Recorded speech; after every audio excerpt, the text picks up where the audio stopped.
Bulevardi Aqif Pasha do të jetë pjesa kryesore e pedonales, mbasi ajo pedonale është gjatë gjithë kohës, por do të jetë në mbikëhyrje të rrep, sepse do të jetë në hyrja kryesore për stadium.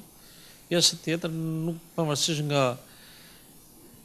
shumëllojshmëria e mjeteve dhe e rëndesës trafikut, nuk do të ketë në gjë për të shënuar, pavarësisht se flitet shumë dhe janë rrugë bllokuara kështu. Eksperienca tashmë një vjeçare e organizimit nga policia është kthyer në traditë. Është si gjithë neshjet e tjera zakonshme, stadiumi merr po aq njerëz sa ka marrë dhe me Portugalinë dhe me Danimarkën dhe këto tjerat. Mjetet janë po ato që kanë ardhur, sepse s'kan si të shtohen.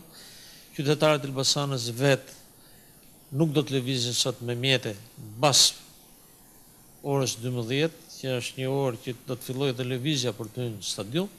Kështu që unë nuk shoh ndonjë anomali dhe një shqetësim për këtë punë, përkundërsi.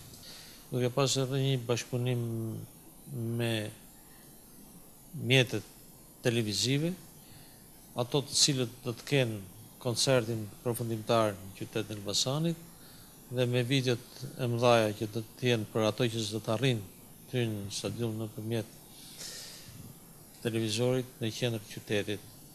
Sigurisht që këto janë masa të cilët do ta bëjnë më të besueshëm qytetin e Elbasanit. Do të jemi shumë gëzuar që mas nesër të kemi jo thjesht fitoren, por të kemi edhe një ditë të qetë për qytetin e Elbasanit.